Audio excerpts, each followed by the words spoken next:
Bom dia, meus amigos. Aqui mais um dia em textos e coletâneas com Erasmo Mota. Hoje irei ler um texto extraído de guiame.com.br.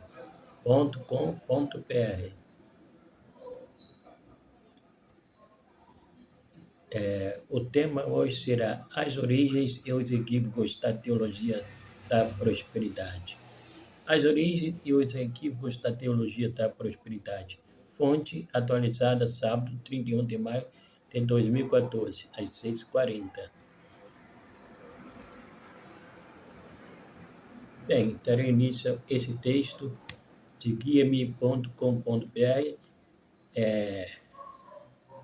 em texto e coletâneas de Erasmo Mota, lido por Erasmo Mota. Conheça as origens e os pressupostos. Só aumentar.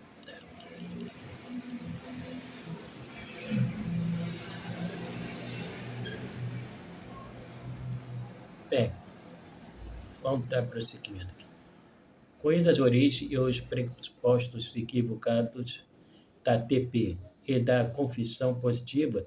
Já há alguns anos que graça no Brasil uma doutrina divorciada da palavra de Deus e que sobrevive justamente da distorção da interpretação do texto bíblico. Infelizmente, ela ainda prepondera no meio evangélico brasileiro, devido à influência midiática das igrejas neopentecostais, principais seguidores e disseminadoras desses ensinos. Trata-se da teologia da prosperidade, que também responde pelo nome de confissão positiva, que nada mais é do que o seu arcabouço argumentativo. A teologia da prosperidade é um ensino de que o cristão é verdadeiro, tem o direito de obter a prosperidade financeira e está imune a todas as doenças, podendo inclusive exigir tais coisas de Deus durante a vida presente sobre a terra. Para isso, basta apenas que use o nome de Jesus e chame à existência aquilo que não existe, imitando o que Deus fez na criação do mundo. O primeiro propugnador desse ensino espúrio foi o norte-americano Isaac William Kelley, em 1867 e 1948, que foi pastor de várias igrejas nos Estados Unidos, tendo até fundado uma denominação para ele, influenciado por ideais de seitas que pregavam o poder da mente, a crença na inexistência de doenças pelo poder da mente e o poder do pensamento positivo. Kennon criou sua doutrina de prosperidade. Tudo começou quando frequentava a escola de oratória de Emerson, em Boston, considerada o berço das ideias filosóficas do movimento denominado Novo Pensamento. Os principais ensinos desse movimento eram a cura, a saúde, a abundância, a prosperidade, a riqueza e a felicidade, e todas via o poder da mente. O sistematizador do chamado Novo Pensamento foi um homem chamado Phineas Parpusti Kimby, 1802-1866, que teve seus ensinamentos repercutidos no final do século XIX. Logo depois de sua morte, Kimby passeou sua filosofia em seus estudos sobre o espiritismo, o ocultismo, a hipnose e a parapsicologia, de forma geral. Conta o dicionário de movimento pentecostal, CPAD, que foi Kimby quem diz ter curado Mary Packer Patterson, Ed, a fundadora da ciência cristã, em 1862. Ele tentou tornar a feitiçaria confiável usando a linguagem científica. Parece que o termo ciência cristã, usado por Ed, foram criado por Kimby, junto com suas formulações teóricas, as quais se tornaram base para a seita ciência da mente, que Ed fundou. Kimby rotulou as suas formulações de A Ciência de Cristo. Os seguidores de Kimbe, os chamados kimbistas ou adeptos do novo pensamento, chegavam ao ponto de negar a existência da matéria, do sofrimento, do pecado e da enfermidade, dizendo que dores, enfermidades e desgraças poderiam ser banidos pelo poder da mente. Foi sob as influências desta espécie de xamanismo ou bruxaria científica do novo pensamento que Keno criou a sua doutrina, denominada originalmente de a confissão positiva da palavra de Deus. Ele tentou fazer uma fusão entre os ensinos de Kimbe e a Bíblia. Ele tentou adaptar sua crença nos ensinos do novo pensamento à Bíblia.